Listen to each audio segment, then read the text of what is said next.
shout out to the Dub. Hey, watch this. Hey, number one Dub. Hey, next, football talk is a big hit. Sunday nights to Wednesday nights, we striking a match cause we lit. Y'all know the name, we call it the Dub. On Friday nights, it feel like a club. Getting that VIP treatment on the sideline, they showing us love. Great interviews, go hoods, put it in work, go good. Texas youth and high school talking to page on Facebook, hold up. Coach Carter still on the scene, giving advice, he do what he mean. James Mack, we be on the scene, rocking the gear, it's so clean. We rise and go easy, off the easy, push easy. With my steppers, our special gifts, making fixing so easy. Trying to win, we so greedy. All my fans are so needy, cause they need to hear them talk about that club. We do it for the dub. We do it for the dub. We do it for the dub. We do it for the dub. That DF dub. We do it for the dub. We do it for the dub. We do it for the dub. That DF dub. Welcome to the Dub, number one high school podcast starring Pat O'Teasy, Jeremy McInnes, Coach Carr, and Brian Riser. Well, all right. What's happening? What's going on? Welcome to the number one talk show. Speak out. Speak out. Speak out. Speak out. Speak out. Speak out. Going to the next round. Salute. Get ready. Dub salute. All right, here we go. We're gonna get red oak. Oh man, I'm trying to set up the game. Games make fights. All right. Oh, what's going on, Coach? Hey, what's up, man? Man, hey, how you feel about this 50-point a minute offense you got going on 707? Hey, man. Hey, we got great coaches. Coach Sweeney, Coach Tucker, Coach Franklin. Man, they do a good job getting our kids. And tell them who you are. Hey, Coach Williams DeSoto, offensive coordinator. Man, the most humblest coach out here, man. I ain't never seen a coach be this humble. Hey, man, I'm just happy to be here. Man, how you feel about the offense, though, seriously, going into the fall? You know, I feel good. You know, we got some pieces coming back. You know, we'll got to adjust up front. You know, replacing DeAndre Ryan's always going to be a thing, but we got Sarah Baker, Myson Cook, so now we'll be all right. No doubt, no doubt. How about the line? You know, you lost some big guys over the last 2 years. Byron, you know what I'm saying? But, hey, we always keep some in the holster. So, you know, we got some guys getting ready. We training them up. We'll be ready to go by week 1. No doubt, no doubt. So you play offensive coordinator. What did you actually play? You look like you was out there. I played O-line, dog. With Big Byron and all that. Yeah, that's where I was, for sure. All right, Pat O'Teasy, live of the Dub, baby.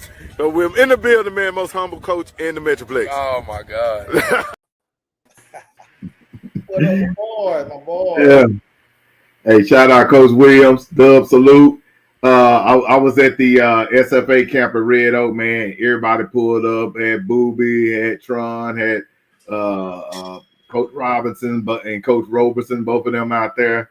A bunch of coaches and stuff. It was cool catching up with a lot of people. Had a lot of Waxahachie folks out there talking noise with the Soto folks. So, you know, I told them Waxahachie folks, y'all might want to kind of, you know, chill out before y'all get beat by 40.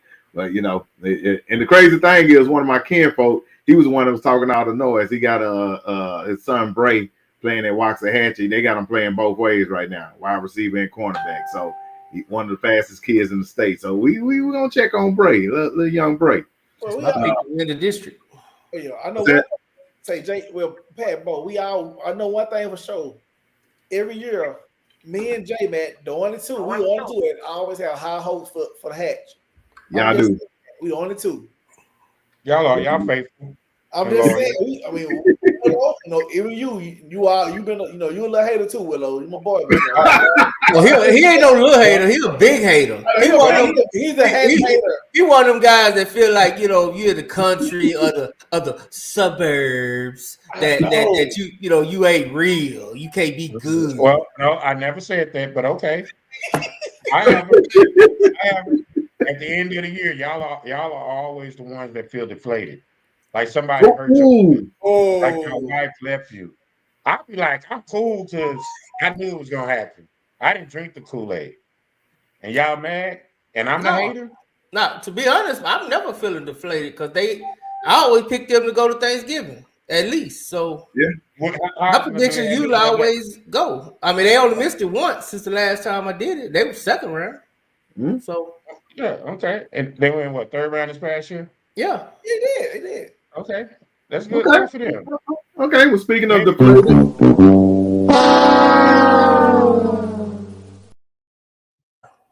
Man, welcome to episode 131 of the Dub. It's going down, baby. And we got a great Dallas treasure athlete in the state. And we definitely gonna catch up with him and what he's got going on in a minute. But Coach Carl, how your week been, man? You've been super busy.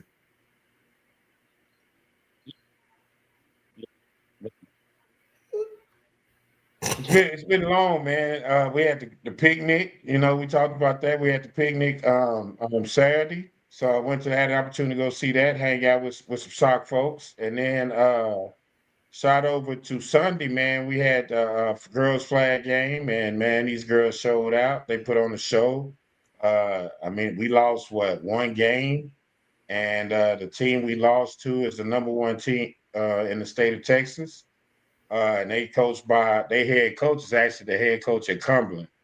So they got girls football. And so, you know, we had 5 girls. So I was excited, man. I was excited about them, man. And we just get ready to play, man. So if you got some girls that want to come out and compete and want to keep developing and keep getting better, we got a league for you.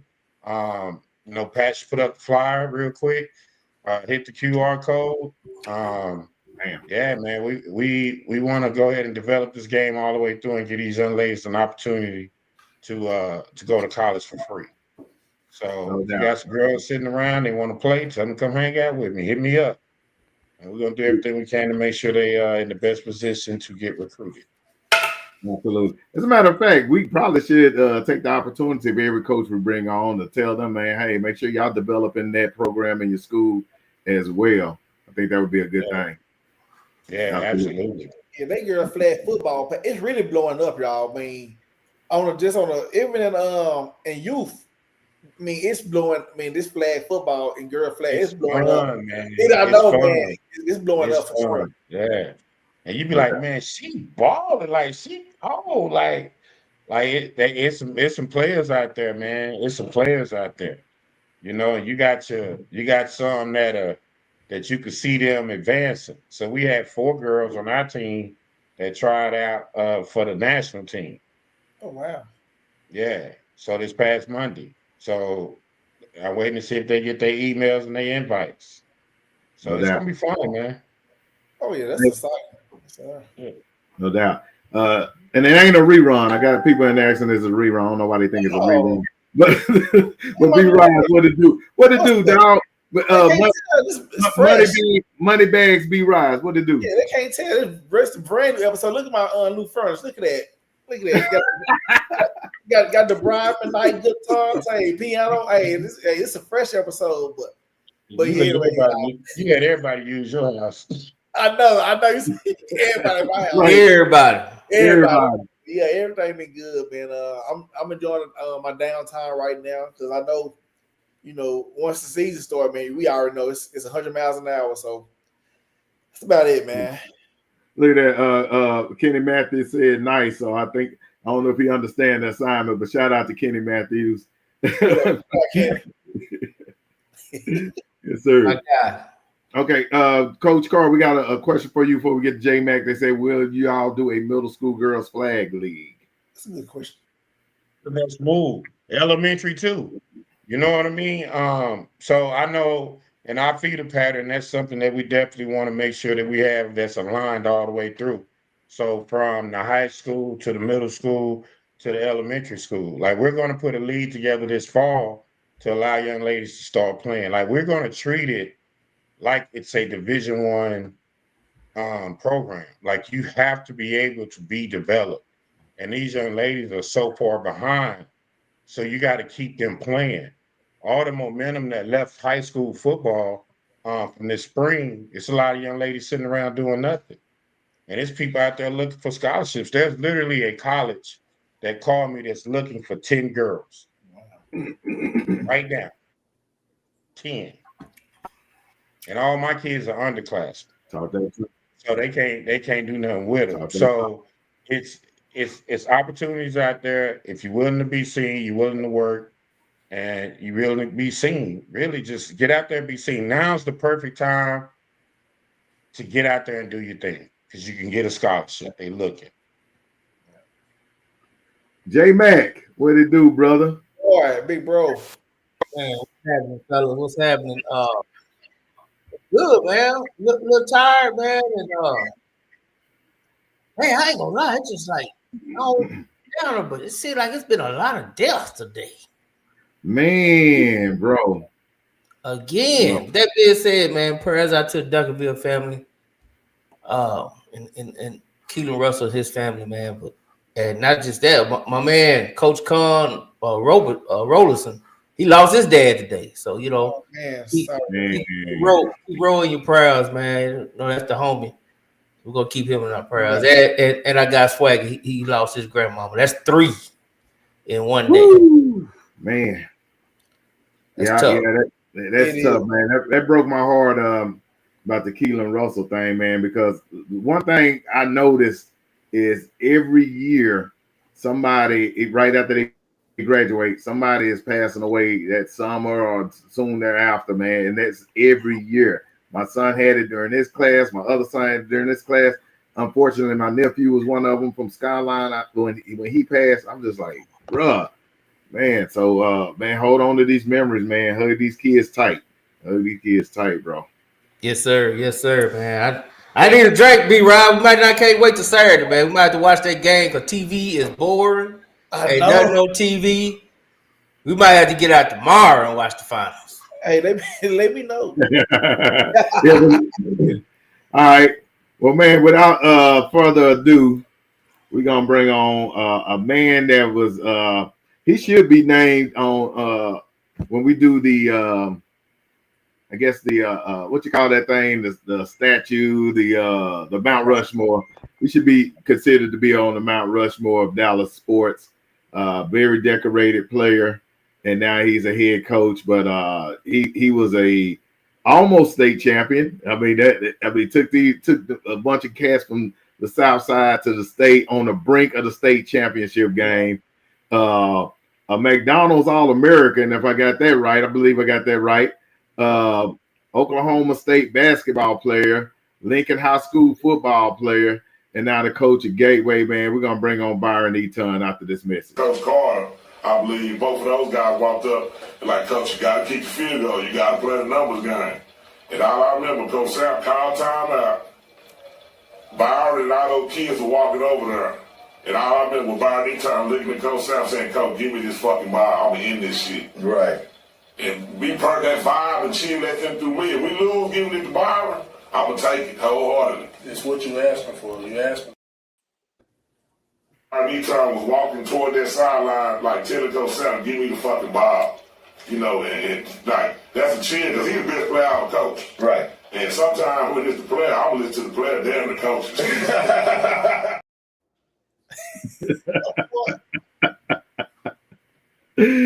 Woo! Hey, man. Hey, and look, one, I guess you was cussing out Coach Samples. I don't know. Maybe you was cussing at Coach Samples. I don't know. Before that play. Ain't nobody cussing at Coach Samples.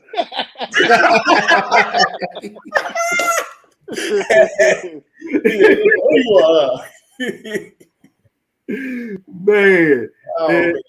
And then the other thing, Coach Todd said he was one of the favorite players that he's ever been around and coached. And I know we kind of talked the other day, and you was just kind of giving me your view on young Gucci, man. How was it dealing with Coach Todd when he first came out? We caught him straight out of TSU, man. He was a different animal then.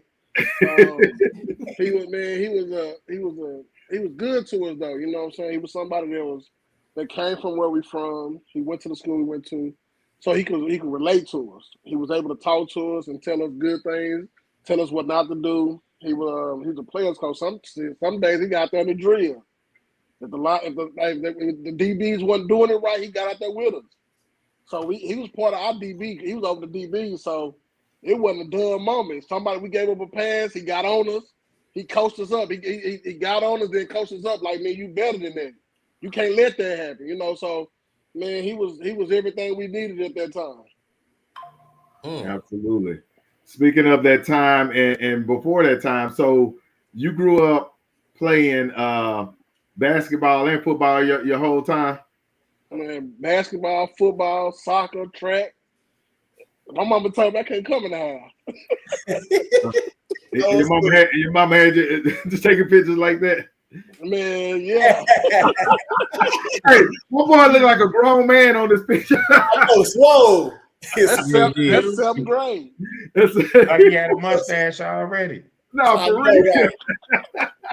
That's in the 7th grade. Oh man. You better smile on them pictures. Hey, they told you put your hand on your knee. You put your hand on your knee. Whatever they said, it was facts. And then let me tell you who we had there. We had Coach Lilly. He wasn't going for none of that. Oh yeah. Coach Lilly, yeah, that's my guy. Yeah, Coach, you better not say nothing bad. No doubt. Well, what I'm gonna do is we're gonna figure out how you ended up becoming the head coach at Gateway. So kind of take us through your journey through Pearl C. Anderson and going to Lincoln and kind of give us a little backdrop of how you ended up here. Man, you know, Pearl C. Man, I heard my cousin them talk about Pearl C. when I was in 5th, 6th grade. So it was a matter of time. I couldn't wait to get there. You know what I'm saying? Pearl C. was the only school in South Dallas. So, you know, it was a bunch of other activities you could have easily fed into. I'm talking about you had, you know, just neighborhoods. You had 3 or 4 blood games. You had 3 or 4 crib neighborhoods, and we all impacted in one school. So it was never a dull moment where, you know, a fight break out. The school could have got shut down. Man, it was just a day. You know, like I said, the best thing that saved me was from. Now I did participate in some of these activities. I'm not gonna act like I was a good child. I did participate. But something that I had some of the other kids didn't have. When I got in trouble, my mama had that stitcher card. And that changed everything. That stitcher card, that dark belt, that changed everything. Yeah. Then my dad had a paddle. Well, I took some beans to go out there and act like I was a young gang baby. Man, say, I'm gonna tell you what changed my life though. When I got in high school, I got my first letter in my 8th grade summer going into my 9th grade year from Arizona. A dude, Josh Pascal, wrote me my first letter. Like, man, you can really be special. You can make it if you choose to, to go this path. And man, I showed it to my mama. You know, we was all excited, and I told my friend, "Man, I can't hang with y'all tonight. I gotta go in the house." And then when I got to high school. Just transitioning from middle school to high school, my AAU team won the AAU Nationals. Man. So we won the AAU Nationals my 7th grade year. My 8th grade year, we won the AAU Nationals. Then going into high school, I was playing with Chris Bosh, Brian Hopkins. We won the national championship. Right. So I was like, you know, we all over the newspaper. We all on ESPN. I'm like, man, forget this. I'm gonna go in the gym. When I leave that gym, I'm going on that grass field back there at Lincoln. I'm gonna go do them 2 things and leave all this other stuff alone. Then we came back. I was my sophomore year. I got player of the year in the district. In basketball, I think I got what they call it football, first team all district in football. Yeah. Right. So I was like, man, this can really do something for me.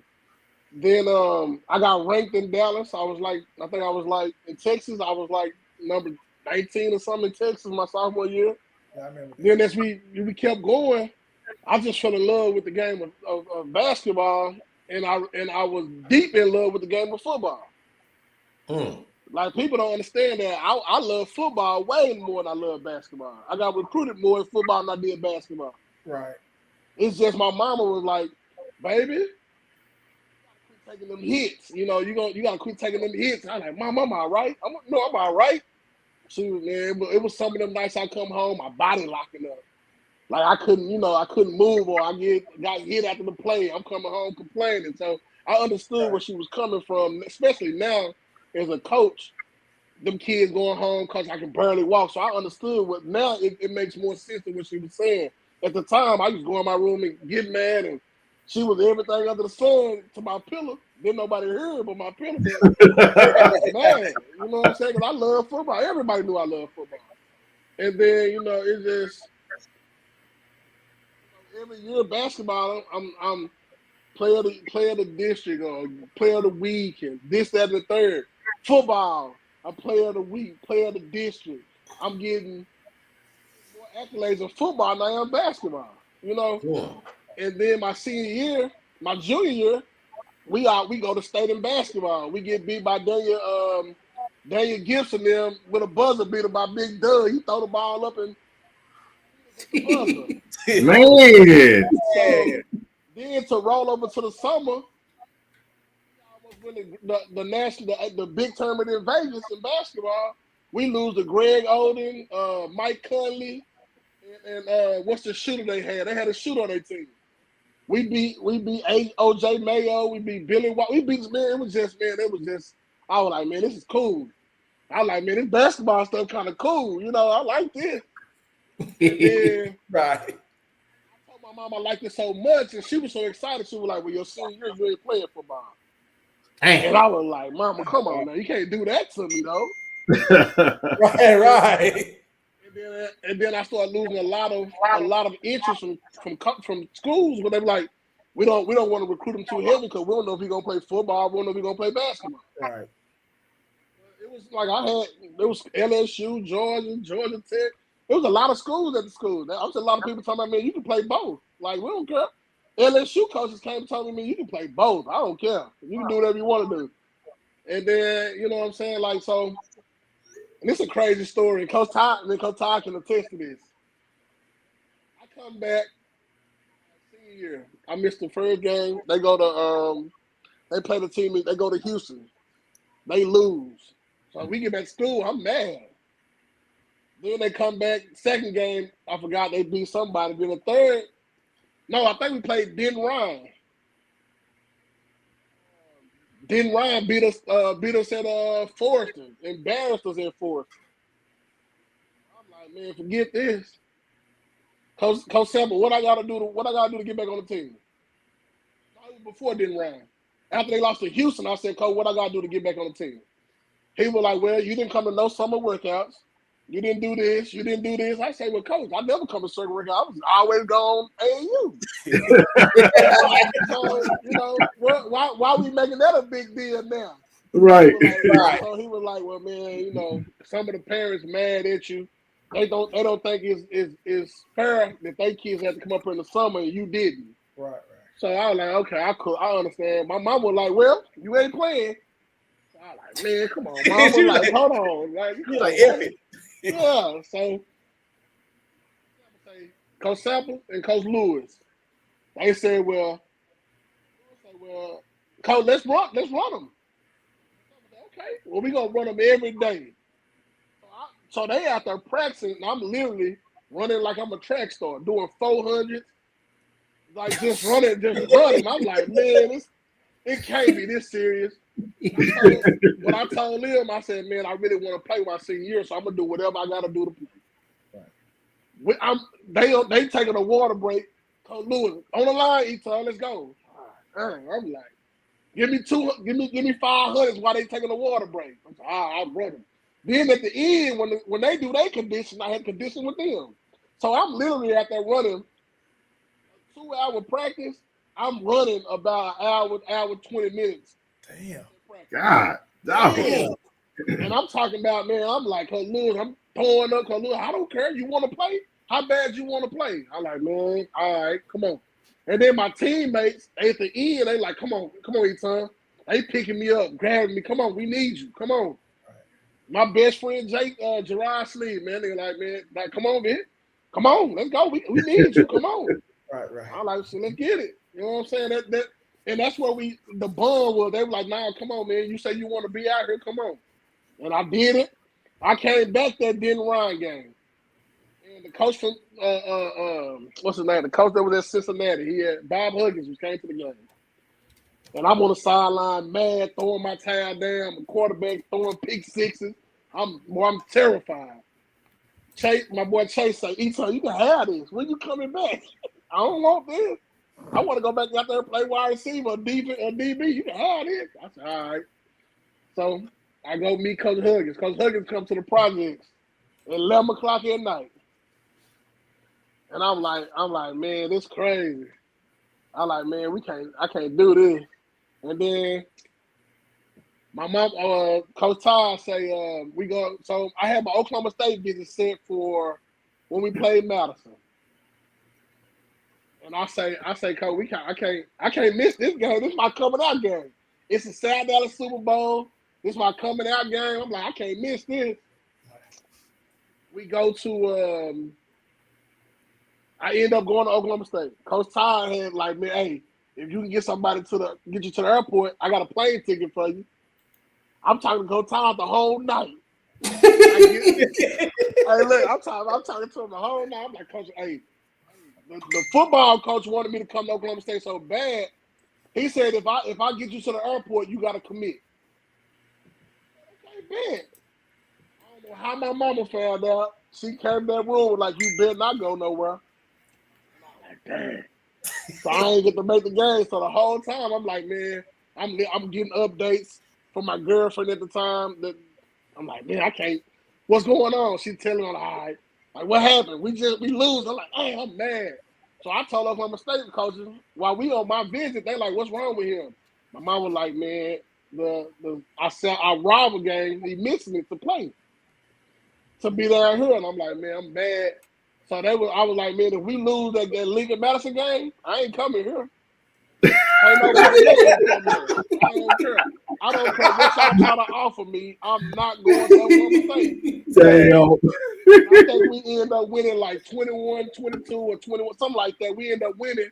I committed, came back home, and I played the next week against Maceo. And I was so mad. Man, I scored like 4 or 5 touchdowns, threw for like 2, 3 touchdowns. Didn't even play the second half. I was excited.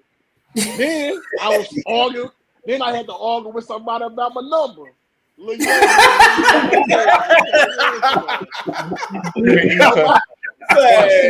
My senior year, I started the season off number 10. I'm like, man, I can't believe this. One of the dudes transferred, so I went to number 5. For the second game, I won number 5. Then our third game, the dude was like, "EATON, here, I'll switch with you. So you gotta have your number back." So I'm like, I'm gonna tell y'all the real story, man. It wasn't that nice. Hey, first of all, Coach Lewis ain't run BRYON EATON for no 2 hours. Hey, this how it went. They were like that old dog pony show. You got to work your way back into it. Coach Lewis came to me and was like, shit, EATON ain't doing a damn thing. I got him. I'll take care of him. Hey, but he ain't lying about that. Hey, so we had a meeting though, man, a real talk. We had a meeting. Coach Sam was like, all right, who I want BRYON EATON back on the team? He talking to the coaches. We had a coaches meeting. You know, I'm scorned because I'm mad. I'm like, man, this the class I came in with, man. Fuck BRYON, man. He ain't damn. Hey, I'll never forget to this day. Coach Emmett Jones said, nah, Coach, damn that shit. I came over here to for BRYON EATON. Whatever we got to do to get him back, we need to do it. So BRYON went on this little trip and everything, and they were trying to call to get him back. We finna play basketball. This is the day of the game. People sitting, looking out the window like thinking that BRYON gonna come back. He ain't come back. The year we went to state, we damn near lost to Madison. We beat them 21-20. Yeah, 21-20. BRYON finally came back, man. But one thing I say about that boy, out of all my 24 years of coaching, man, he was a grown ass man as a kid. Like that boy, he had a special talent that I ain't seen many kids in the way he carried himself. As far as it was like he was a man amongst boys, with them hands, he had that hood in him though. Like he wasn't like he the type that gonna get out and fight your ass. But on the field. It looked like it. Special, man. Like I wanted to have his son before he even had a kid. Like, man, you got to see your son to me. He ain't make it to me, but hey, man.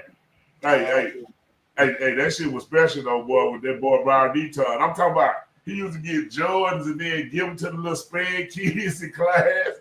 They be saying boxing shoes and stuff. Man, that boy Byron, boy, I'll never forget that though, boy. I'll never forget. And the greatest story, the realest part though, EATON and all that shit, man, is when we was in the state championship game, bro. And it was time we scored first in overtime. And I never forget, I ran up to Coach Sam. Coach Sam tell you this till he'll never forget this look in his life. Coach Sam I ran up to Sam. I said, Sam, nah, get in there to EATON. We need to end this shit, Coach. That boy Sam stepped back, and then Coach Sands and Coach Carter came over there and started talking to him. At this time, Byron walking out the field, walking to the sideline and talking to Sam. Like, Coach, give me this bitch, Coach. I got this shit. I'll never forget he was saying that. And all the kids just came around and were like, Coach, get that shit to Byron. And they were like, they really were like, F them other coaches, they ain't from South Dallas, they don't know what's up. I'm talking about the kids talking like this. And Coach Sam said, nah, we're going to kick the extra point. I'll never forget that. Byron EATON, the first person that used to do something like this, he'll call a play, and Byron put his hand out at him and wave him off. And he was like, let's go in. We're not going to keep doing that pro right 6 pounds. You know, we're not doing that, man. God. EATON, this how he was doing you. Yeah, man. You better get it, Byron. But then on the other hand, too, you know, Byron, he never practiced offense in practice the whole year. Like what happened was when our number got switched, our starting DBs got into a food fight in the cafeteria, Kool-Aid and Chris Washington. And they got kicked out the team and sent to alternative school. And Byron like, man, I'm tired of people just hitting me. I want to hit people. And so Byron practice quarterback. I mean, they never practice quarterback. He and me play until the game came.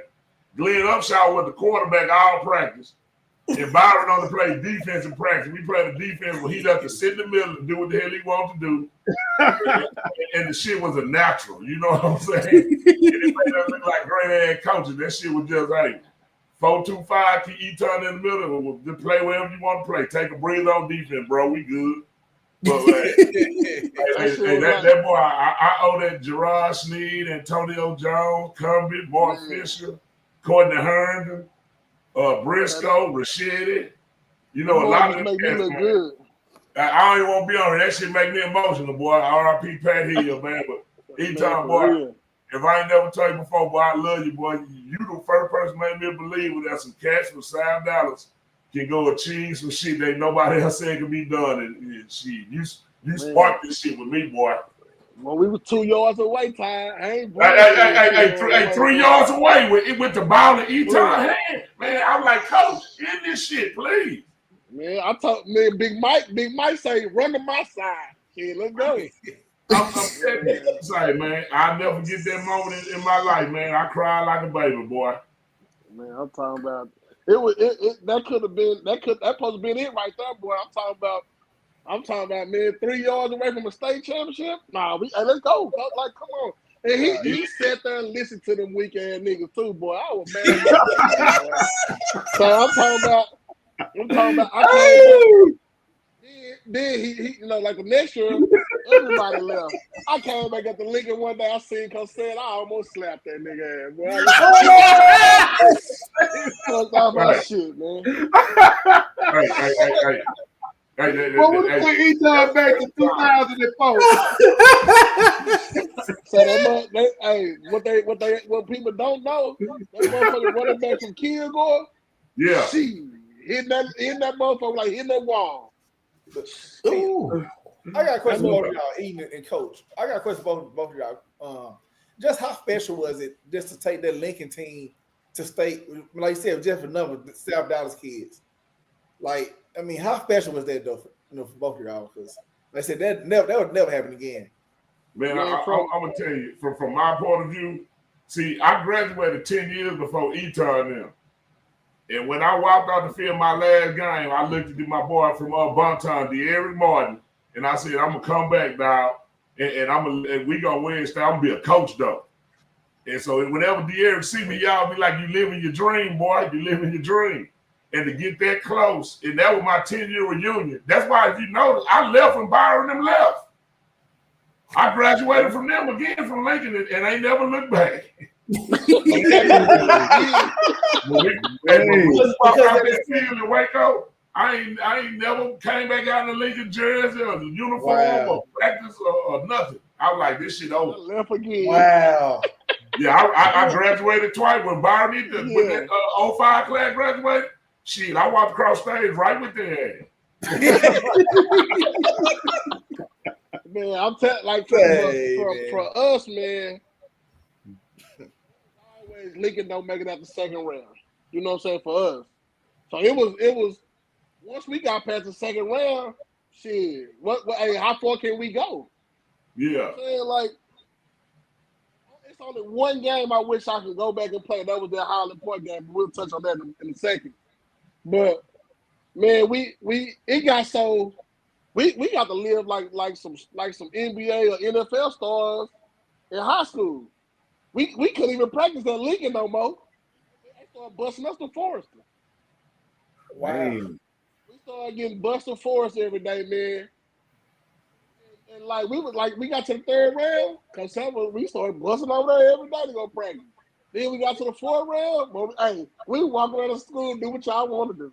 Hey, y'all good? Hey, for real, man. Like by the time we got to the Lido game, I think I don't even think we were going to class. It was almost like the school was just like, man, you have to be there to feel it. Like, man, the school was just on a different level. We had so many like news reporters coming up there. We had old people that with the Lincoln coming to support us. Like, not saying they weren't supporting us before that, but like they was like, man, like living it with us. Just from kids, man, we like, man, it's cool. Like we love this. And then when we made it to state, man, it was just like a different level. I don't even think we had our famous press ham sandwich when we made it to state. I think we got an upgrade. We could, because Seth was so old school, he didn't give us no cheese. God damn. We used to send one of the little girls, hey man, go get $3 worth of square cheese from New World for us. Hey, we got plain lanes. No, we had to drink water. Boy, it was cold back then. I like, man.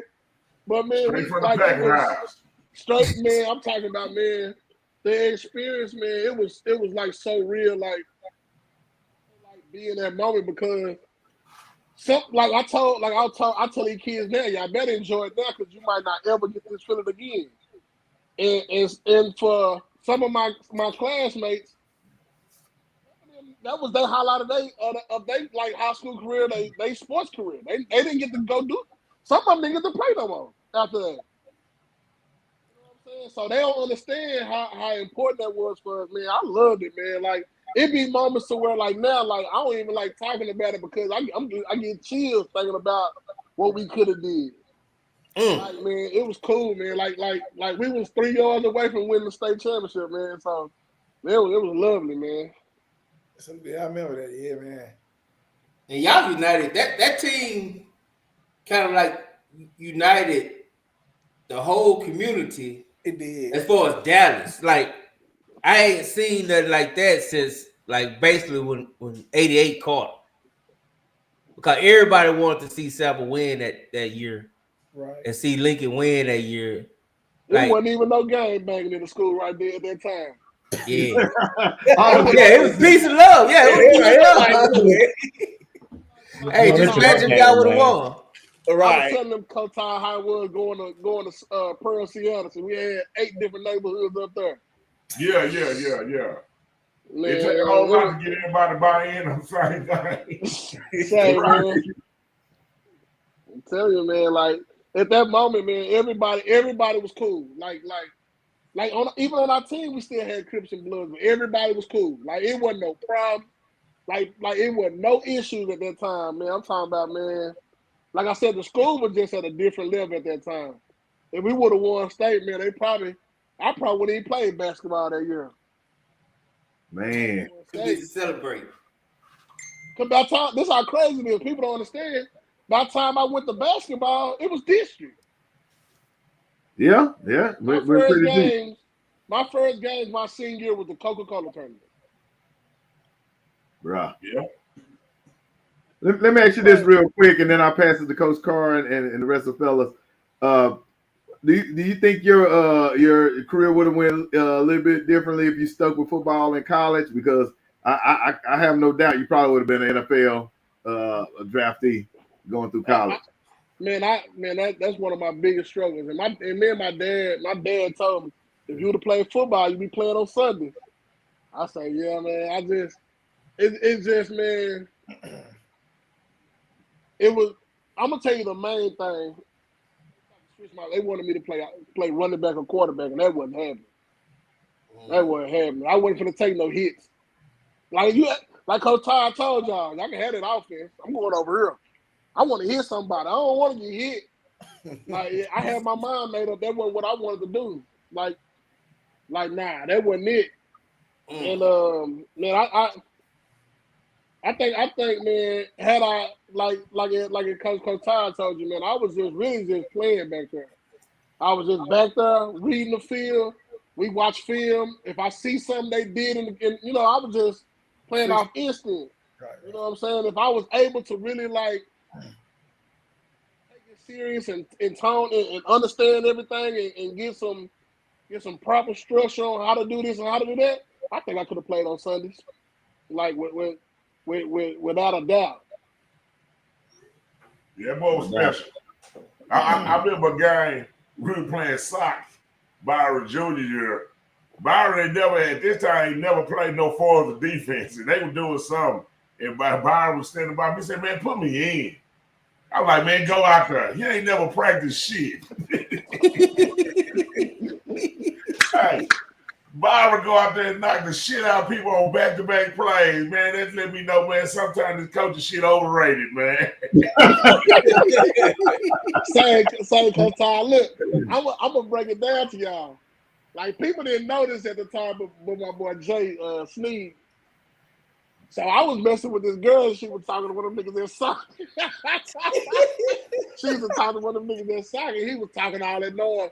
Yeah, he was one of them wide receivers. What's that nigga name? I can't think of his name. Maybe the one you hit. Yeah, it was the one that they had to come get off the field.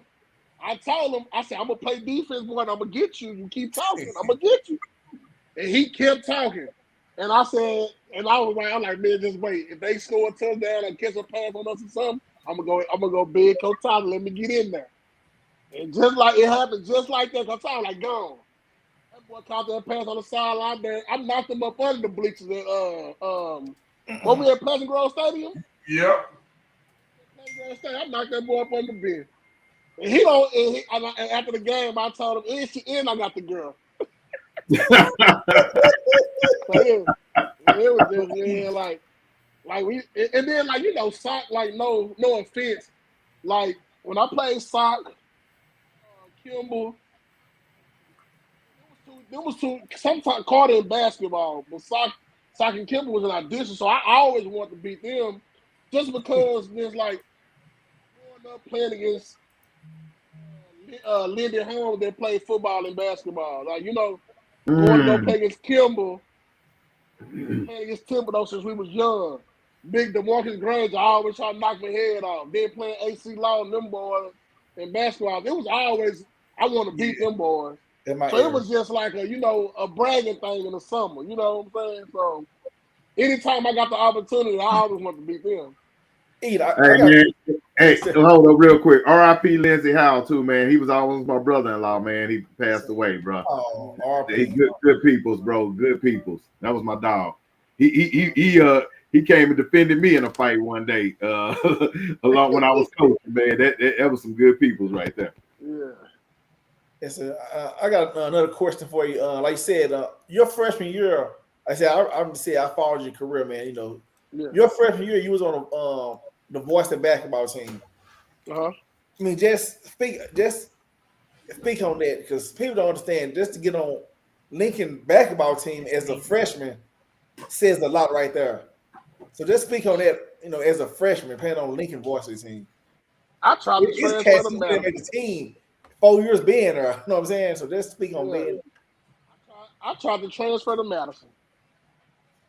Damn. I tried to transfer to Madison, man. So, open run in the summer. I used to go out there and play against BRYON there. They always used to talk so much. You're a freshman, you're going to be on the bench and this, that, and that. I was like, boy, whatever. And so my best friend at the time was, well, not my best friend, but me and Jason Rogers grew up playing together. And then my boy Fat Boy, we played St. Philip together. He was like, man, you come to Madison, we'll beat them. I was like, you know what? All this trash they talking, I said, they're going to beat us 1 year, then we're going to sweep them after that. And then I tried to get my mom to transfer, but my mama cussed me out something serious. Boy, you ain't going no Madison. Shut up. And so coming into Lincoln, man, and Coach Ty can attest me, I used to tell them niggas they were sorry in practice. I should be starting. You ask Coach Doug, Coach Bishop, anybody. I said the only people on this team that's better than me is Chris Bosh and Brian Hopkins. After that, I'm the third option. It's true though. What's true? Yeah, it was true. I'm the third option. So I mean, it's like man, Brian Hopkins, man, man, high jumping person. Other than me seeing LeBron James. Lord Byron. Hey, I saw that cover today. Other than me seeing LeBron James and Gerald Green jump in person, Brian Hopkins the highest jump I ever saw in my life, man. And that boy, like when we got on the court, man, it was just like yo-yos. Like we just, made each other go. He'll tell you right now, when I got in the game, he told me I'm going to the wing, go get the ball, freshman. And I had fun, man. Like you said, it was juniors that didn't get to make the voice of the team, and I'm a freshman, came in right in and walked right in and got basically $6 million. Hey, you remember this though, Byron? That's wild, y'all. Hey, you remember your freshman year? They talked you into coming to football practice one day. Byron came out there to football practice. He showed up late eating a cheeseburger. And Coach Sam like, where you been? So Coach Bell go take him in there to get him some good stuff. Byron come out. Byron practiced that one day with the freshmen. And we had some pretty decent little freshmen too that year. Like Coach Bell came back and told Coach Sam, Coach, he can't play with these kids down here on the freshman level. And Byron never came back to football again. Not until I thought it was the inside. It was the inside that put me down with the freshmen. I'm like, nah, I can't do that. But then too though, mentally, people talk noise to me. I take it as a challenge. So I wouldn't have won, but Laronte there was talking. Laronte Blanchard and what's the other linebacker we had? Quaalude and all them boys just talking so much, talking crazy to me like. I just wanted to go up there and play with the big boys. And they told me, no, I had to wait. I was like, all right, I ain't coming back. I'm going to the gym. But Tom, let me ask you this: could he have played varsity football as a freshman? Yeah, easily. Yeah, it would have started. Like he could have started at quarterback as a freshman. Wow. Yeah, like easy. Like, and when he came back as a sophomore. I've been hearing out of hoopla when I would come back from Houston, when he coming in, everybody like, man, BRYON. I was like, all right, he called it football too. So then it was his sophomore year, he came out, and I never get in practice jersey with number 15. And I'm watching the practice, and I'm like, man, they hyping this Byron shit up, man. It's Byron and all that. But I ain't get it until we scrimmaged somebody else, and it was like the light just came on, like he was just bored with this shit. And when we would against somebody else, I said, oh, that's who they've been talking about right there. Yeah, Fred Bryan, get your ass at receiver or something, bro. They moved Fred Bryan to safety. Yeah. Hey, Byron EATON need the ball in his hand, bro. That coach, I'm gonna tell you, that coach on Jenny, man. Because Jenny say, "EATON, you coming out this year?" I say, "Yeah, coach, I'm coming." He say, "Now I ain't gonna and man, because Jenny one of the coolest man." He said, "I ain't gonna bullshit you. You got a chance to start, but we ain't gonna give it to you, fuck ass." And man, shit, I came out there and shit, like Ty said, I don't even think it was the whole first game. Before I was their quarterback.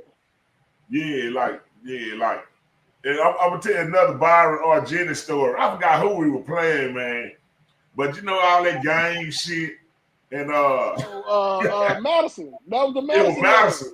So after Madison, like the whole South Dallas just come up to Lincoln for some reason, be standing across the street. So somebody from one of the neighborhood wanted to fight Byron. Boy, Jenny threw himself out there in front of all that shit like Byron was goddamn Obama or somebody. and put him in, and Byron trying to get out the fight, you know what I'm saying? And Jenny done kidnapped Byron and took him all the way to his house. He didn't take the boy home that night. Nope. Man. That was wrong with your fuck ass. You always want to fight. Like that's the thing about them lady kids I will say, man. Like from my getting there with my first year ever coaching and my starting quarterback, Fabian Gilliard, R.I.P. Fabian Gilliard, somebody charged him up. He like, well, let's go to Little World. My starting quarterback broke his hand, whooping somebody's ass in Little World the day of the game. God. It was just that type of toughness, though. Like, it was a different type of living in the South, you know what I'm saying? Like you gonna have to fight. Or you just gonna get your ass whooped. And that's what I be telling my kids, like the kids I'm coaching now, and any kids I come in contact with, and I be telling them, I say, man, listen, things are different now. When I was growing up, man, let's go fight. Like, let's go fight and get it over with. Every time I see you, we can fight or whatever. You know, we cool. Man, these kids now, they ain't taking no losses. Nah, man, they coming back shooting and all that. I said, man, y'all argue on the internet and all that, man. Y'all gotta leave that stuff alone, man. I said, listen, it don't make you no punk to walk away. Hey, I said, man, sometimes walking away will save your life and somebody else's life. Yeah. Not bad. I said, man, if you got a chance, I say, even me as a grown man right now, if we get, I'm hanging out somewhere and I get into with somebody, if they give me an option or a chance to walk away, I'm walking away. Just don't touch me. Now, you put your hands on me, that's different. But if we just talking back and forth and you give me a chance to walk away, I'm leaving, man. You got it. Right. Yeah, kids, man, they understand. Yeah, that's right. What you got, Coach Carr? Man, Willow whack, man. He started speaking it all day like that. We gotta tell him about that game we were finna play Highland Park, man. Oh yeah. The lightning stopped him. Hey, yeah. So the kickoff about to cut off. Park had been beating us for years, talking to us crazy. I told, hey, we finna play them boys. Third play of the game, they finna kick it off. I just snuck back there for the kickoff return. Yeah. I told that little friend, I forgot, I told Kato. I said, Kato, watch out. I got it. Move. He said, man, I'm gonna get in trouble. You gonna get in trouble if you don't move. You better get out the way. Man. Right, the lightning delay. We go in their locker room. Man, we in there, man. We sit in the locker room about an hour and a half, 2 hours trying to play. Big Mike, he hit one of their lockers with his head and knocked like 3 lockers over.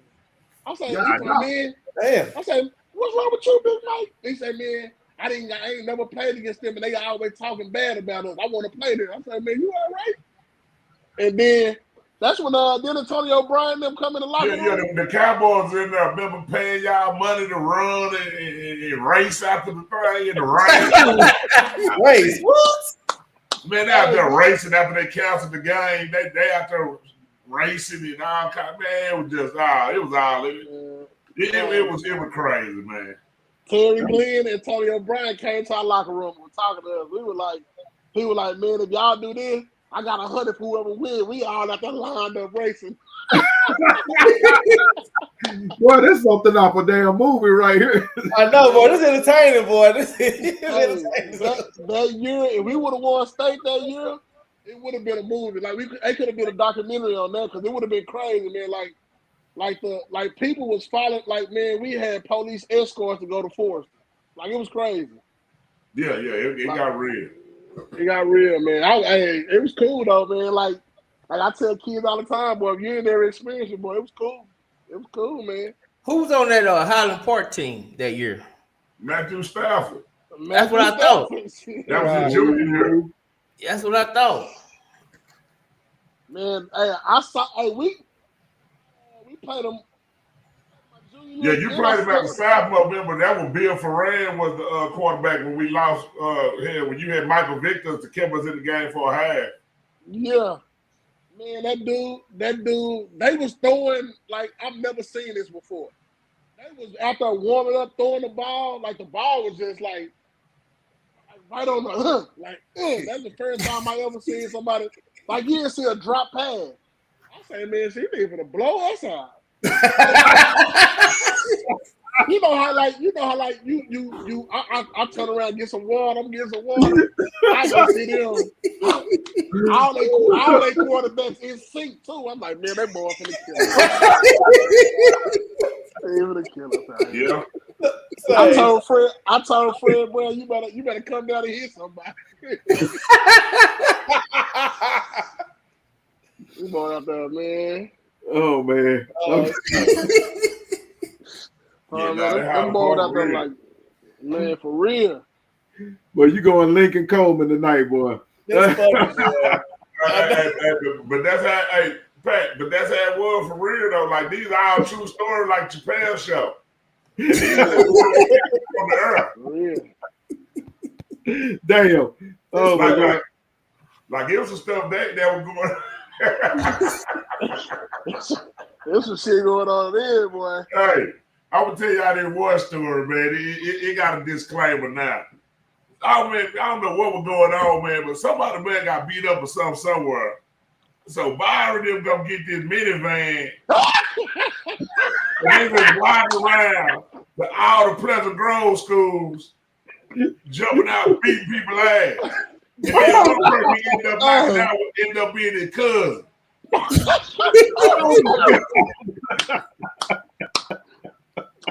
Come time, look. Oh, this is how crazy it is. We had Harry. That when they came out with them when they came out with Jersey, had the two sides. One side be one color, other side be the other color. Harry had that Boston Celtics jersey, that Paul Pierce joint. And the Mexicans beat him up and took it. He come to Lincoln crying. Like, man, they took my shit. We like, who did it? We talking about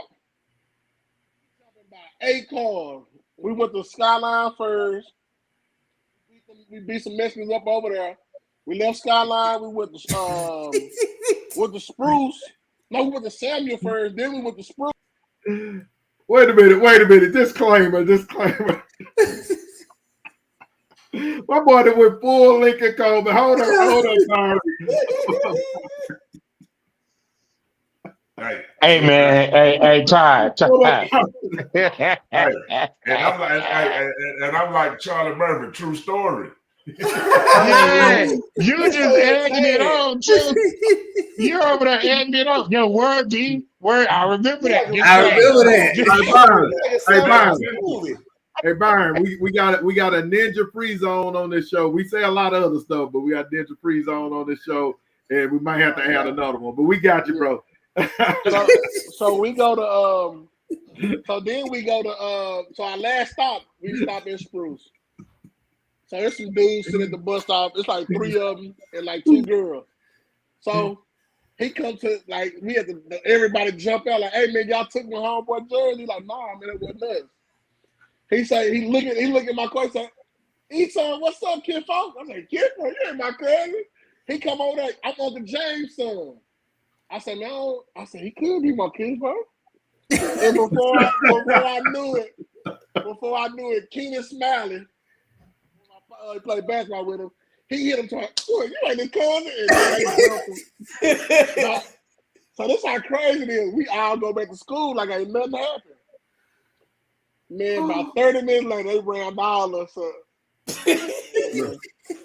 They come in there, and then Big Ben, Ben and what's his brother name that played basketball? Oh, Roger. Roger. They daddy in there. He slapped one of them. He tell everything that happened. I was like, man, snitched on that. Then we got sent to that alternative school. Over there next to Big T, we had to wear purple shirts every day. Hold on, Bar. Let me get this straight. You said a lot of stuff tonight. You are hilarious as hell. Bye. So y'all rode around beating up people, and you ended up beating your own family up. Now, was that your cousin? He is my cousin, dog. It's crazy. When he said, hey, look, I'm gonna tell you how deep it is. You know how like people like that's your cousin, like that's your second cousin, third cousin. He married into the family. That's my grandmama's brother's son. Wow. I say so when I get home that day, uncle, his wife, all them in my house. My mama say, come here, what happened? I said, I don't know what you're talking about. He said he holding his arm. Man, I told you y'all jumped me. I say, man, I didn't hit him, Mom. I was there, but I didn't hit him. I say he should have swung back. He didn't swing back. He ain't our family. We would have at least swung back. I got a whooping. I got a whooping that day. My mom started whooping this and started laughing like, man, get out of here. I can't even take you serious. I'm like, Mom, I ain't. But did you know, man? That's why I tell these people, man, family unit is important. If you don't see your people on a regular basis, I don't know if you're my cousin. I need to see you. Oh man, are you funny? Man. Oh. Just another day in Lincoln, man. You never know what's gonna happen. I mean, that wasn't one of my proudest moments, but that lets you know though how close we were. Man. Like none of us was related, but a brotherhood. Hey, like we all play sports together. You my brother. Let's go. Let's go try to get your jersey back. Like it was the cold point. Hey, basketball season had just ended, so you know we ain't got nothing to do anyway. Hey, EATON, did you get the jersey back? Nah, we. Hey, I'm gonna mess y'all up though. So the dude was about 2 weeks later. He see the dude with his jersey on. I said he was by himself. He's like, yeah. I said, why you ain't gonna get your jersey back? Man, my mama gonna buy me another. I said, all right. Yeah, he didn't have y'all with him. So all of that was for nothing. Man, that's crazy. Fight for himself. That's crazy. That's crazy. Hey, listen, EATON. Oh, it was so much tonight, man. That's funny, man. Oh, man. Listen. Todd over there is just egging you up like he Farnsworth Bentley over there. I know, boy. He over there like, yeah, he just yanking you up. Hey, listen, though. EATON, man. Now, all right, basketball. Right? So when you decided that, hey, this is what I'm gonna do. I'm a hoop. You already made a decision. You already committed to Oklahoma State, right? That's where you was going. How many times did the football program keep asking you to come out? Man, I walked on for a day. And how? My sophomore year in Oklahoma State, I walked on. How'd that work out? Oklahoma, he different. And he's a little different up there. Yeah, I was out there about 20 minutes, man. I told that coach, nah, this ain't the move. I said, you know what, man? I ain't talked to Eddie Sutton about this. Let me go talk to him first. Hey, listen, EATON, listen, man. You're a hooper, okay? You're a hooper. You love football, but you're a hooper. You know what I mean? Yeah, you don't like to get hit, but you like to hit people. And the way you play basketball, you're extremely physical. You know what I'm saying? So listen, the first time I saw you, not the first time I met you, but the first time I actually saw you was in that state game against Lincoln. I mean, against Carthage. And I was like, man, Kilgore, I'm sorry. And I was like, man, that dude's a baller. And I just kept hearing your name. And then so we just so happened to be at Kimball.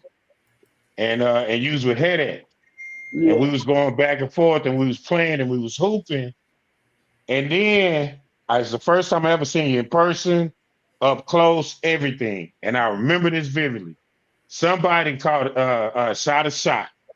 And I remember you running, jumping, catching the rebound, and dunking it on somebody. You remember that? Yeah. And I was like, who is this little chubby motherfucker? Man, my cousin he be talking about that all the time. He like, nah. Yeah. I like, man, it's natural. Like I said, man, I applied myself more in football than I did basketball. Basketball is just natural. Yeah. But here's the other thing, and it's the other thing that made me remember you. So not only was that, do you know who BRYON Norton is? The dude that played at Kimball? Yeah. I heard him. I don't know him, but I heard him. Has anybody ever told you that you're the second coming of BRYON Norton? Identical. I ain't never heard the second coming, but I heard we look like we similar. Right. In a lot of ways, like when I saw you, like it just made me like, dude, this the reincarnated. You know what I'm saying? Y'all look alike, like physically look alike. Y'all are similar in stature. You know what I'm saying? And unbelievable athletes. Yeah, I heard that. I think my first time hearing his name was like my sophomore year. Somebody said that to me before. They were like, man, do you know? I'm like, nah, I don't know him. And then as I got older, like people were like, man, you remind me of that dude BRYON. I'm like, yeah. I done heard that so many times. Man. I heard that a lot though. Like in my life, I heard his name a lot. Yeah, so that was the first time I saw you, man, I was a fan ever since, man. So I think that was probably your sophomore. It was your sophomore year in high school. I think I was. Was your senior? I think I was in 8th grade. No, because we was at Kimball. Yeah, I think I was in 8th grade. No. This is how I know. This is how I know. 9th grade. Well, this is how I know. When did you graduate high school? 05. Okay. So I think if I ain't mistaken, that was my 8th grade year going to my 9th grade when I caught that lob off the rim. When I caught it off the rim, I think that was my 8th grade year. You was 8th grade? Was it your 8th grade? It could have been your 8th grade or freshman year, dog. I was just like, what the hell? Like you like bouncy. I was like, ooh. That's when I was like my freshman year and my sophomore year. That's when I was jumping the highest. Them 2 years.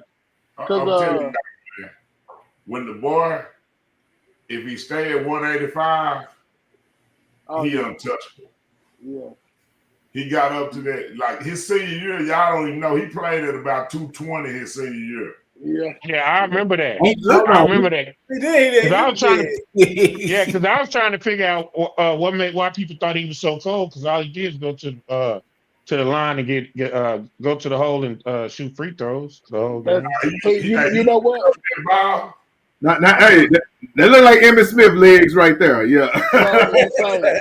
So I was about, like Ty said, I was about 215, 220 right there. That's what I'm saying. Usually, that's what I'm saying. I'm like, you little chubby motherfucker. You better bring your work boots and the hard hat. You said it's gonna be a long night, huh? It's gonna be a long day trying to tackle me. It's crazy. Like Ty said, man, I stepped on the campus of Oklahoma State. I was 226, and Eddie Sutton looked at me and was like, "You ain't playing here. You ain't gonna play here." He said, "You probably my starting point guard coming in. You even play like that." And that by time the end, that was end of May, because we went up there right before summer school started. By the time I came back in July, I was down about 181, 180. Oh, damn. Yeah. Wait, what are you on this picture? Because it don't look like 180. It's still like 2 something. Nah, right there. That's my senior year. I'm probably 175, 180 right there. I was that jersey was like a medium. I was little. It was a medium. I was little then. I can't put that on my right shoulder now, boy. Nah, boy, I'm telling you, boy, when I saw you play in college, man, shoot, I used to be like, telling everybody, oh, that's hometown right there, boy, bragging, man. Same, Oklahoma State was so much fun, man. Like I man, that's why I try to push these kids to tell them, I don't care if you go to $2-3, go somewhere and play. It's gonna be the funnest time of your life. You're gonna be transitioning from a boy to a young man. You need to go somewhere, boy. I'm telling you, like, you find out so much stuff about yourself. So when you go off, especially if you go off somewhere, you don't got nobody to come help you. You gotta make sure if you want it, that's how you gonna find out if you really want it or not. Cause ain't nobody coming to wake you up. Them coaches ain't coming to wake you up. Cause it's somebody else want to play your position. So you better get your stuff together and come on. Absolutely, that's true.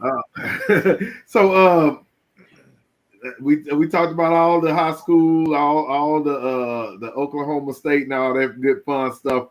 Kind of run us through your coaching career, because I was talking to a coach the other night. I didn't even realize you had coached with an Inspired Vision, because my refs used to rep those games. So I guess we was up there when y'all was up there. Oh yeah, I started I think 16, 17 season. I started at A+. I was on there about 3 years, then I went to Inspired Vision. I think 3 or 4 years. Then I came to Gateway. I've been at Gateway the last 2 years. So when I started at A+, man, we probably had about 12 people on the team.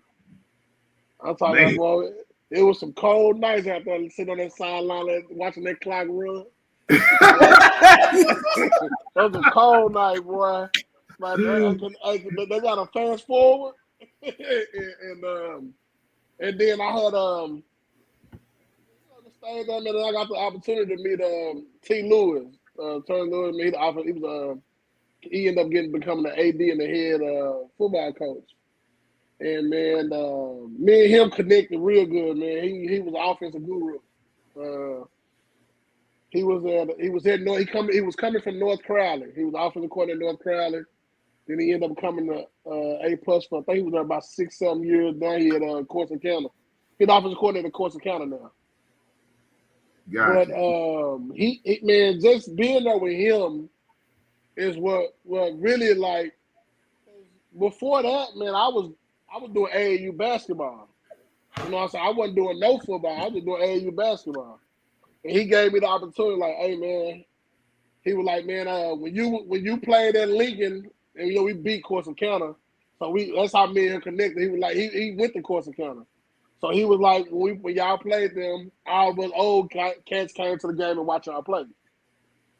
And so he was me and him connected, man. And like I said, offensive guru, man.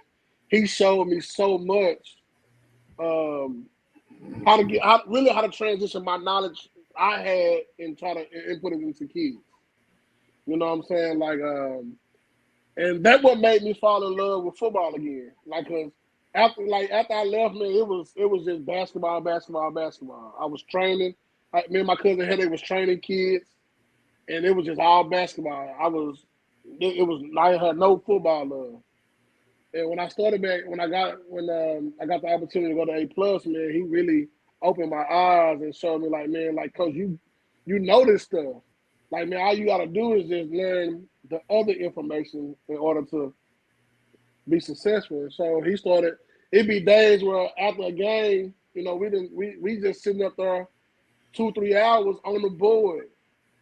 If you see this defense, if this what this team is running, what offense you gonna come out in? You know what I'm saying? And he showed me how to like critique things. And if you see this, what you gonna do? What's your second option to this? So what's your you know? He just opened my eyes to seeing so much more. And I was like, man, okay. And then just he made me tap back into some of the stuff we ran when I was at Lincoln. Like some of the offensive plays that Coach Jenny tried to put in, that Coach Sample just was like, man, we're not doing no spread offense right now. See, people don't know. That's why Coach Jenny left Lincoln because, well, I ain't gonna say that's why, but that was part of the reason why, because he wanted to give us the spread offense my sophomore year. Man. He was like, man, we ain't never had no quarterback that can throw this ball and get it there. So now we got one that's using. And Coach Sample was like, no, Pro Rice 6 pounds. But you know what I'm saying? So that's when he was teaching me the terminology, you know. He was like, every coach run the same play, but everybody have their own terminology of how you put it together, how you put your package together. Ain't gonna be the same way I put my package together. And so just evolving from being there with him 3 years, so I became a co-offensive coordinator.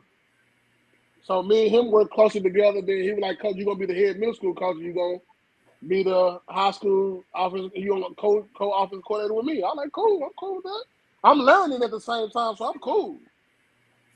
And then, like I said, A+ and Inspired Business about 2 miles away from each other. And we like brother and sister school. It was under the same umbrella. So he was like, coach, go on over here.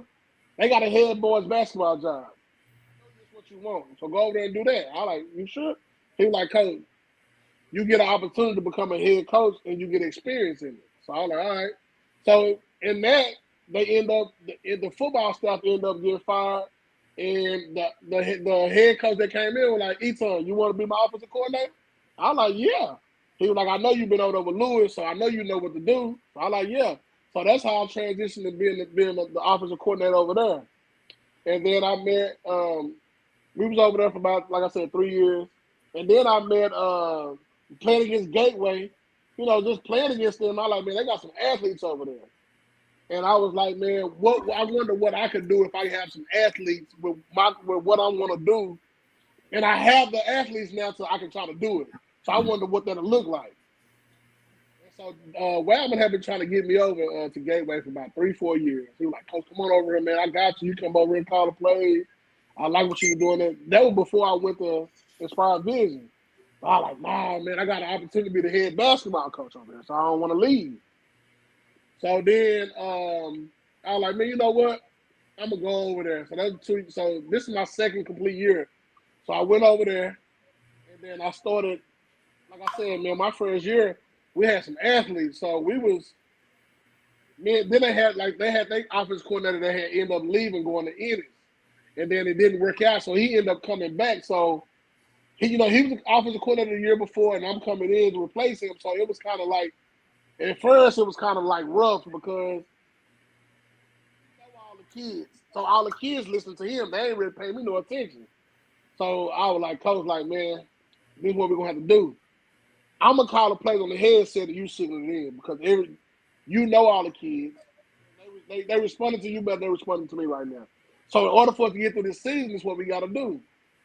And I was like, me and you gonna work closely together. So me and man, his name Cleophas Brooks, he at Trinity now. Man, we got real cool. Like we real cool to this day now. I was trying to get him to come back and call offense for me next year, but you know, he happy over there, so I ain't gonna, mess that up. But we had put our stuff together, man, and we was averaging like 35 points. We scored one game, we scored 50 points, and we put it together, you know what I'm saying? So I was like, I always knew if I got the opportunity to have some weapons around me and be able to put this offense together, man, I knew I always knew that's what can happen. Towards the end of last year, with the end of this year, I was just in the right place at the right time. You know, Gateway was moving on from Coach Wildman, and I was doing a good job in the building.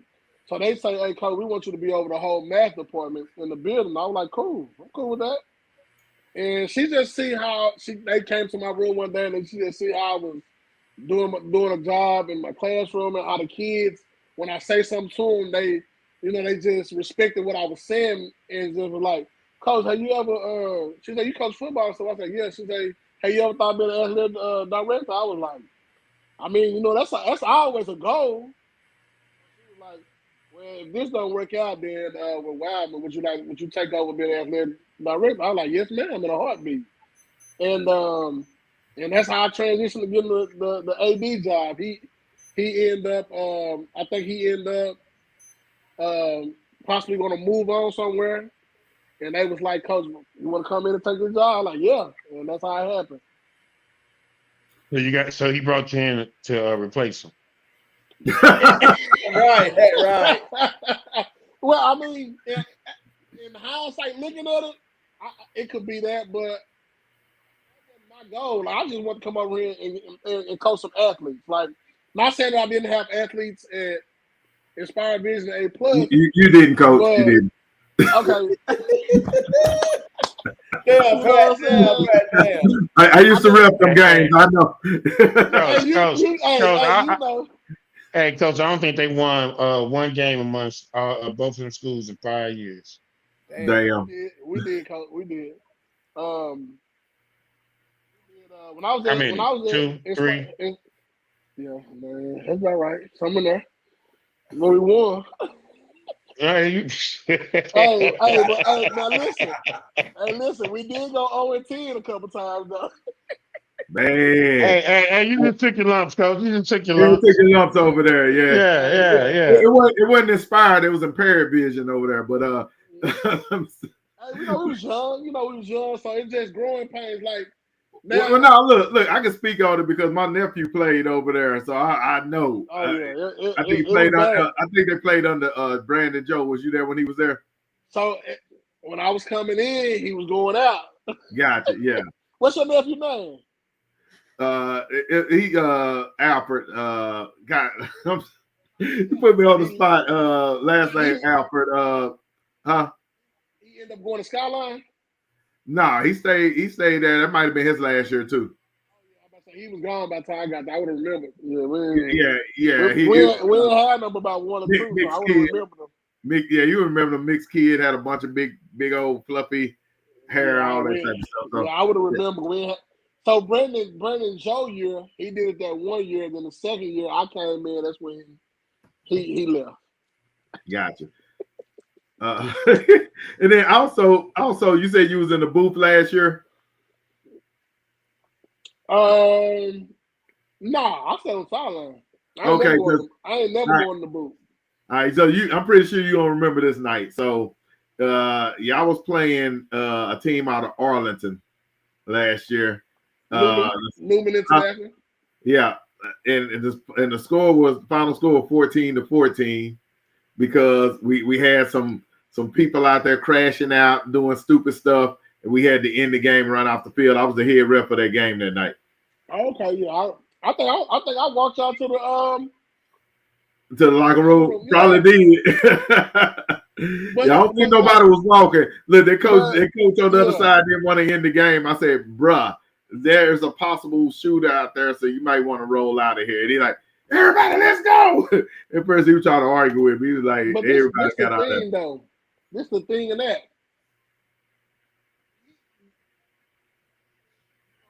I ain't gonna never talk bad about nobody, but it could have been handled differently. And with the right leadership, it would never happen. Probably, yeah, I can say that because to me, we saw it brewing up. We thought it got under control, and then it brewed back up. And this was during that time when that athlete, I think at Kimball, somebody got killed or something. So the whole city was kind of going through some weird stuff because that same day, Life Oak Cliff had to play a day game. Yeah, so it was just a weird time. So that really game against Trinity. Yep. Yeah, that was an indictment on any one school. It was just a weird 2 weeks that during that time. But see, like it's just proper things should have been put in place so that it wouldn't have happened. If you kick somebody out your school, they should have been able to come back. You allowed a kid to come to a game after you kicked them out. That should never happen. Right. So me as over all of that now, he can't come on our campus. Right. And the kid that came on the campus is the one that started all the stuff. Yeah, and it's just different things, man. It could have been handled different, and I think if it was handled differently, we wouldn't have had that problem. No doubt. So, like I said, the whole city was going through it at that point. It was just patches of craziness going here, there, and everywhere. So it wasn't a one school thing. It was just a whole city thing at that point. But thank God we got through it. Yes, sir. Yes, sir. So I'm asking one more question, and then I'll let the rest of the fellas have before we get you out of here. What's the plans for this year? The BRYON EATON effect. What is going to be the BRYON EATON effect on this school, on this class? Man, it's the biggest thing is you got to change the culture. Change the culture, man. You got to change everything that you was last year moving forward to this year. So, and sometimes, hate to say it, that includes some coaches got to go.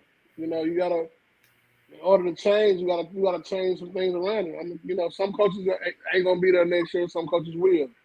Then you got to change the appearance.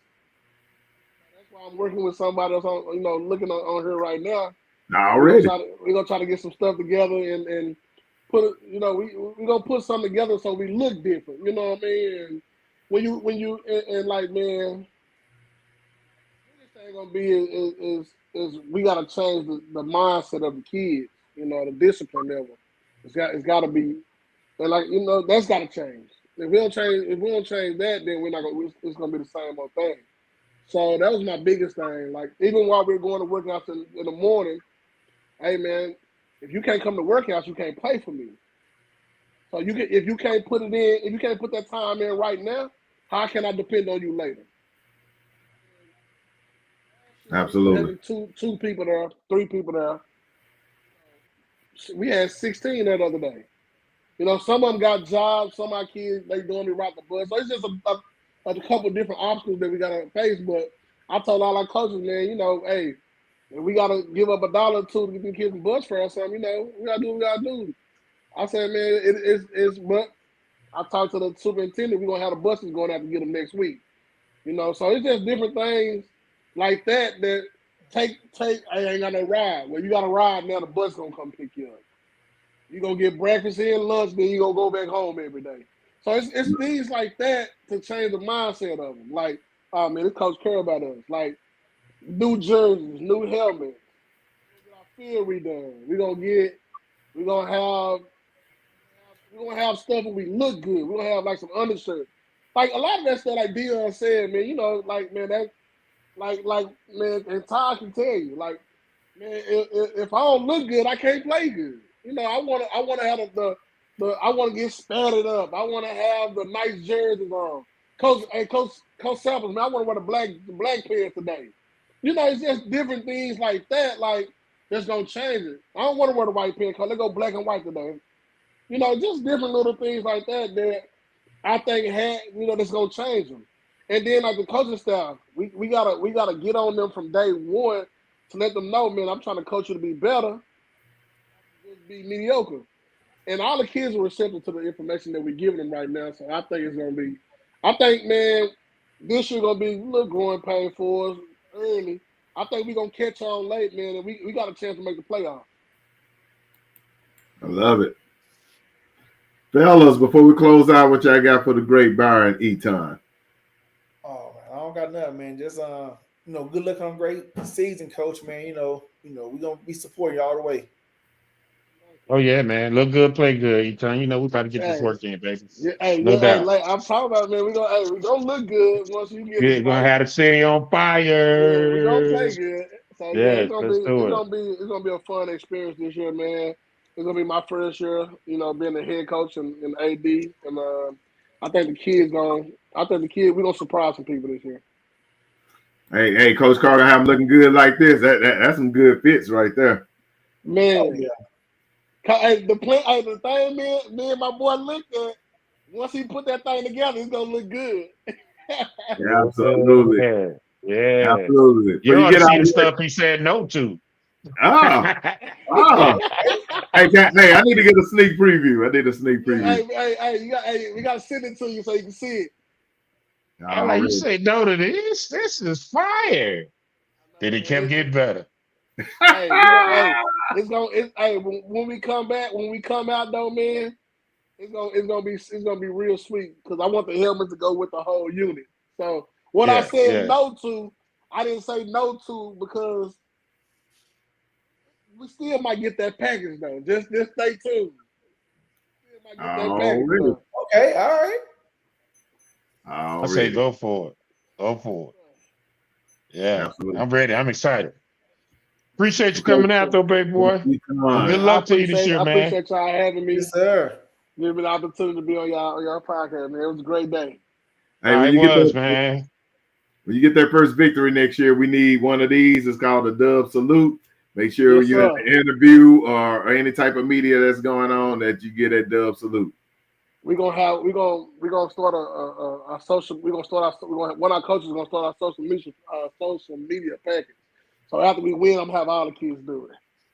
Okay, let's go. Let's do it. Yes, sir. Let's do it. Appreciate you, the great BRYON EATON.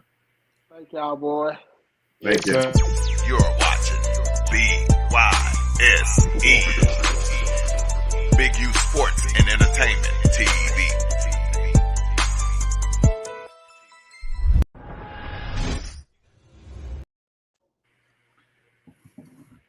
Yeah, that was well, I think that was the BRYON EATON show. I think so. I think so. Man, damn, what? As a matter of fact, when we do our because we're close to doing our anniversary show, we do it always the last weekend in June. We gonna I want y'all to rank y'all top 5 shows that ever been on the Dub. You might need to go to YouTube to remember some of them, but Lincoln Coleman is coming to mind. This one is definitely has an impact. We gotta figure that thing out. As a matter of fact, everybody out in Dub land, I want y'all to go back, look at some YouTubes, rank your favorite top 5 shows. We'll put them out there next week. I mean, on the anniversary show in a few weeks. Didn't we have Lincoln on there twice? Have we? Oh yeah. We had. Yeah, I mean, both of his is in top 5. Both of Lincoln's was in the top 5. Yeah, and I know one of them for sure is number 1. So the first one is number 1. Yeah, absolutely. That's the Scarface edition. We'll call that the Scar. Yeah, that was like, what the heck is going on here? Boy, that show kept me up all night, boy. That was funny. Yeah, I think I got a headache. I got to laugh too much tonight. But Coach Carr, we're gonna go out with you, and because we got to promote and get these babies out here. And doggone it, we didn't even ask BRYON about their school. They got a school full of girls too. They need to be putting a team into this. So I got a meeting with him tomorrow. I'll mention that to him. But every coach, man, and here's the thing, man. Like I say, man, it's exposure. Like it's exposure. So we work with the babies too. And I'll get you the updated flyer because we actually added the babies. 6U, 8U, 10U, 12U, 14U, all 5-on-5. So it's gonna be fun, man. I'm excited. And right now we're just getting ready for the Dallas Shock, man. We just getting ready to take this thing to another level, man, because it's starting to become we're gonna be really good, man. And I'm excited. And I'm imploring the entire Metroplex. If you got a daughter in school, please tell them to put a team together and to get into this, because there are actual scholarships being offered in this sport. And if you're a coach, if you want to coach and get out there, get with Coach Carr or whatever, and inform your team, learn the rules. Are you putting on a coaching camp or clinic, anything before that? Yeah, we're gonna actually do one in July before the fall camp. For the fall league. Gotcha. Yeah. Yes, So sir. we got a whole fall layout for them too, man. So it's gonna be really dope. We just need to get everybody excited again, man. It's a lot of fun. It's a lot of fun. So I'm excited. And just imagine how next season gonna look, Coach. Oh man, it's gonna look crazy. Man, listen, these 5 girls right here that we got, man, they're gonna be setting the world on fire next year. I love it. They're gonna be dope. So I'm excited. And we would like people out there that take photos and videos, man. Y'all flood it. Do you have a page? Do you have a Facebook page for a group or something like that for the league? Yeah, I got a I'm Her Football League page, and I'll put it in the chat. Yeah, absolutely. And let people follow it on the page for sure. Yes, sir. Absolutely. All right, man. Well, this has been fun. Episode 131 is in the books. We up out this thing. Dub, salute, fellas. Hey, I'm Reginald Sample, 6'8" Division I state champion. I just want to give a shout out to the Dub, my favorite podcast and program. Ron Murray, Mr. High School Holler, K104, the biggest out there at the 214 day camp. Big shout out to the Quentin Jackson, Duncanville all-world quarterback. It was good. Quentin Jackson, shout out to the Dub High School Podcast. Big shout out to the Dub, man. I see y'all making moves and doing what y'all need to do. EATON was walking toward that sideline like telling Coach Sam, give me the fucking ball. And like that's a chin because he's the best player out of coach. Right. And sometimes when it's the player, I'm gonna listen to the player, damn the coaches.